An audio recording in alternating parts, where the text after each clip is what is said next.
Mais dans la Bible, il y a toujours, pour ne pas dire dans la vie, il y a simplement deux choix. Il y a le camp de Dieu et il y a le camp du diable. Il n'y a pas un camp au milieu. Soit tu es de Dieu, soit tu es du diable.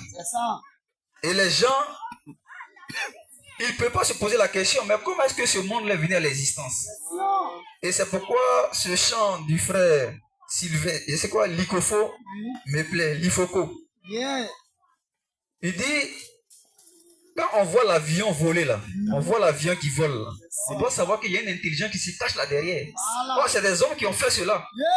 Quand on voit simplement la voiture rouler, mais comment elle fait pour rouler? Quel est ce mécanisme qui le fait? Il y a une intelligence qui se cache derrière. Tu vois?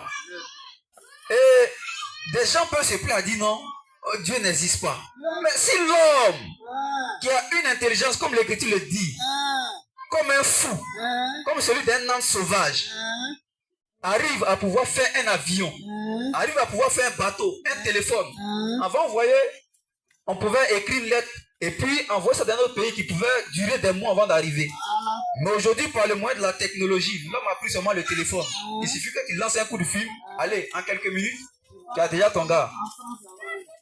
Et c'est dans tout ça, des gens vont s'amuser à dire que Dieu n'existe pas. Mais ça, c'est une folie. C'est une folie. Et nous croyons à l'existence de Dieu. Mais ce Dieu-là, qui est-il? Comment il s'appelle? Parce que vous savez que toute chose a un nom. Même un homme, toi tu es un nom. Même les animaux, Adam les a nommés. Mais ce Dieu que nous croyons n'est pas Bouddha. Ce Dieu que nous croyons n'est pas un Dieu catholique. C'est pas son nom. C'est pas lui. Le Dieu que nous croyons, son nom c'est Jésus-Christ. C'est lui le véritable. Et si tu n'as pas Jésus-Christ et que tu perds ta foi en quelqu'un d'autre, tu es foutu. Tu es foutu, tu vas en enfer. Vous voyez, c'est pourquoi la dernière fois quand nous étions à la radio et nous voyons cette contradiction, quand le pasteur faisait voir à ce disciple de Kakou Philippe, vous baptisez au nom de Jésus-Christ et vous nous dites que vous présentez en même temps Kakou Philippe. Il n'y a pas là un contraste. Il n'y a pas là une contradiction. C'est la preuve que même vous êtes dans le faux. Voilà. C'est ça. C'est pourquoi nous disons, nous devons simplement nous appuyer sur l'écriture. Et l'écriture est claire. En toute chose, il y a une fondation, il y a un fondement. Et le fondement, c'est les apôtres qui ont posé le fondement. Et c'est pourquoi Paul met en garde. Il dit si quelqu'un vient bâtir ce fondement-là, qu'il prenne garde à la façon dont il va bâtir. Qu'il prenne garde à la façon dont il va bâtir. Et aujourd'hui, les gens ne prennent pas garde. Or, ce fondement-là, on dit que c'est Christ qui est la pierre angulaire. Donc, si tu veux apporter la parole, tout en mettant Christ de côté, tu es hors sujet. Tu es hors sujet, tu es hors route. Et ton chemin, c'est tout droit l'enfer. C'est pourquoi ce matin, nous allons prendre dans le livre de Hébreux 11, le verset 1er. Si un frère peut m'aider, ou bien, bon, vous pouvez laisser, je peux faire la lecture ici, non? Ok.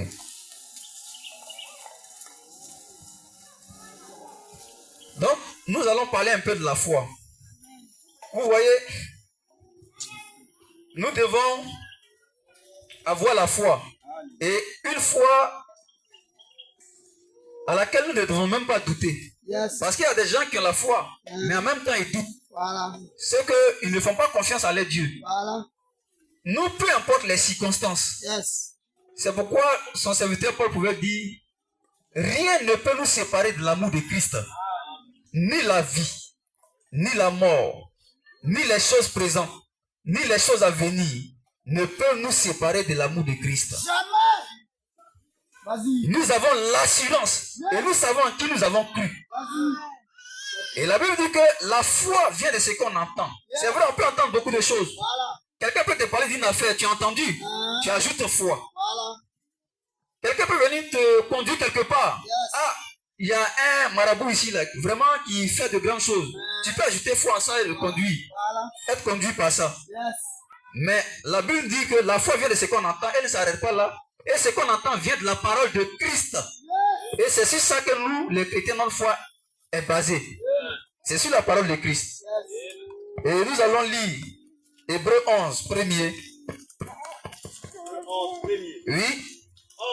Oui. La foi est une ferme assurance. C'est ça. Donc, il y a la foi en la parole. Il y a la foi en la parole de Christ et il y a la foi aussi des œuvres. Parce que même quand tu veux demander quelque chose au Seigneur, là, c'est par la foi. Et quand tu le demandes par la foi, il faut demander avec assurance, sans douter. C'est ça. Or, la foi est une ferme assurance. Or, la foi Oui. est une ferme assurance. Mhm. Des choses qu'on espère. Oui. Une démonstration. De celles qu'on ne voit pas. Et la Bible dit au verset 2, pour l'avoir procédé, les anciens ont obtenu un témoignage favorable. C'est par la foi que nous reconnaissons que le monde a été formé par la parole de Dieu. Vous voyez, la Bible dit que c'est par la foi. Parce que quand ce monde l'a créé là, qui était là pour voir? Mais la Bible dit que nous étions dans le sein de Dieu. Vous voyez, Christ, Jésus-Christ, qui s'est dépouillé de sa gloire et qui est venu emprunter un corps pour aller se livrer en sacrifice. Là qui s'est donné, qui d'entre nous était ici? Mais par la foi, nous croyons à cela. Nous croyons à ce sacrifice-là. Et nous savons que c'est ce sacrifice-là qui nous sauve. C'est pourquoi il est important de s'accrocher à la parole du Seigneur. C'est pourquoi il est vraiment important de s'accrocher à la parole du Seigneur. Vous voyez, nous allons prendre au verset 6. De même Hébreux 11. Verset 6. Oui. Or, Oui. sans la foi, il est impossible de lui être agréable. C'est ça. Car Oui. il faut que celui qui s'approche de Dieu C'est ça. croit que Dieu existe Voilà. et qu'il est le rémunérateur de ceux qui le cherchent. Voilà. Parce que c'est ça. Celui qui s'approche de Dieu, il faut qu'il croie que Dieu existe. Mais si tu ne crois pas, tu as une foi moutonnière. Tu suis sans comprendre. Cela est vraiment dangereux. C'est pourquoi nous appuyons sur ce que l'Écriture dit. Amen. Nous ne jetons pas nos regards ça et là. Parce qu'aujourd'hui, il y a des gens qui vont venir te tromper. Et ils vont donner des raisonnements. Ces raisonnements-là peuvent être logiques, mais cela n'est pas la parole de Dieu. Parce qu'il a été clair. Il dit, vos voix ne sont pas mes voix. Et vos pensées ne sont pas mes pensées. C'est pourquoi quand les gens veulent prendre la logique humaine pour interpréter la parole de Dieu, ils font toujours fausse route.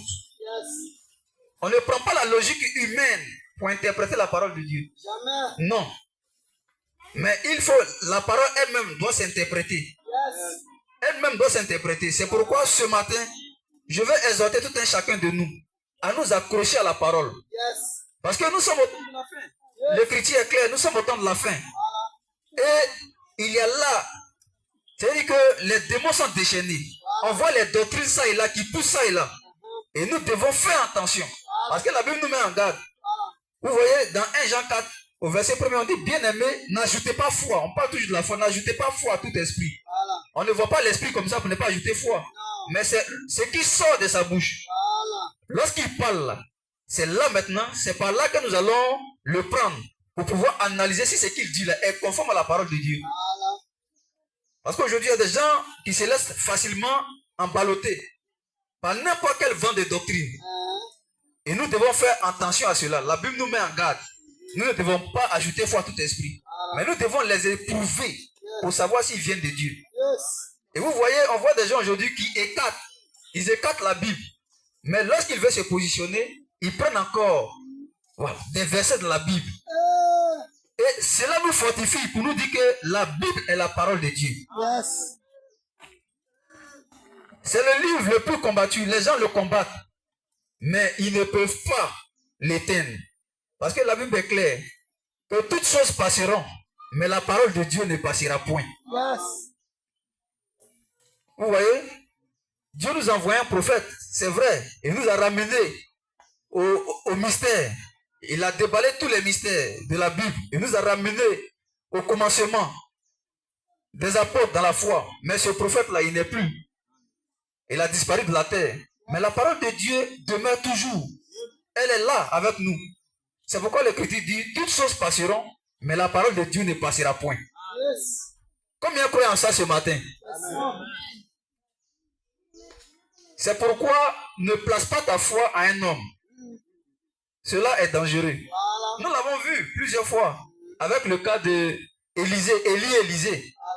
Élisée qui suivait le prophète Élie. Et quand Élie lui dit reste ici, il dit non. Mais parce qu'il a la révélation de la parole de Dieu. Voilà. Mais des gens qui s'accrochent à la chair des hommes, ils seront restés. Voilà. Il va rester là-bas. Donc je voudrais ce matin exhorter tout un chacun à avoir foi en la parole de Dieu. Amen.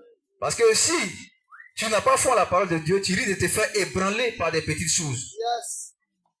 Tu risques de te faire ébranler par les raisonnements. Voilà. Tel que le livre de 2 Colossiens le dit, et Colossiens 2, pardon. Verset 2:8. Oui, on va lire cela.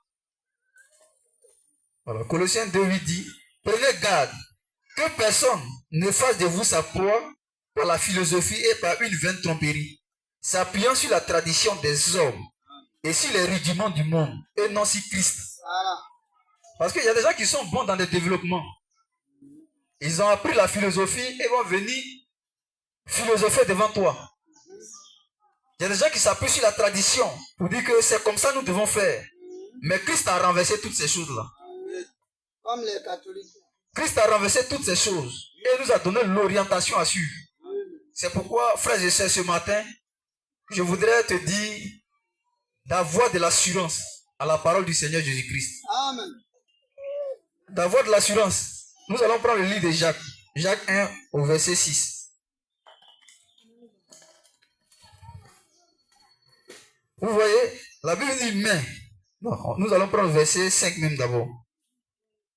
Il dit, si quelqu'un d'entre vous manque de sagesse, qu'il la demande à Dieu, qui donne à tout simplement et sans reproche, et elle lui sera donnée.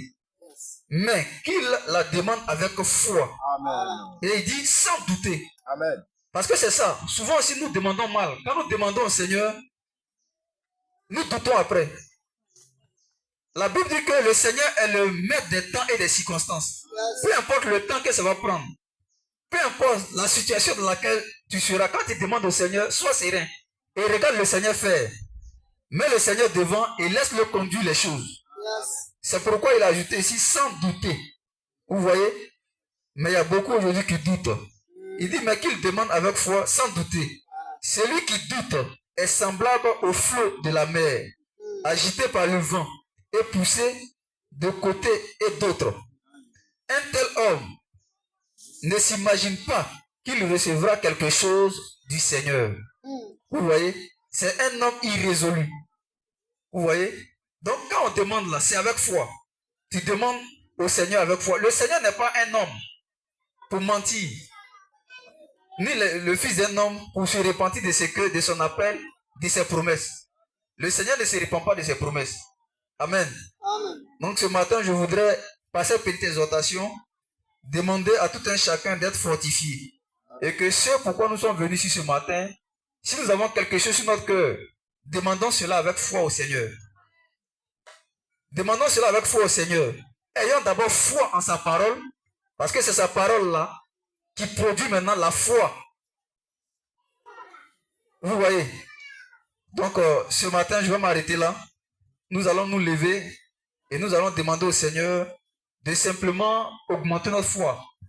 Comme les apôtres pouvaient le dire, Seigneur, augmente notre foi. Que rien ne puisse nous ébranler. Prions dans ce sens. Seigneur, notre Dieu, notre Roi, nous voulons te bénir. Parce que nous savons que c'est toi, la foi au Seigneur de notre vie. Tu es le rémunérateur de notre foi, Seigneur. Nous te demandons, ô Dieu de gloire,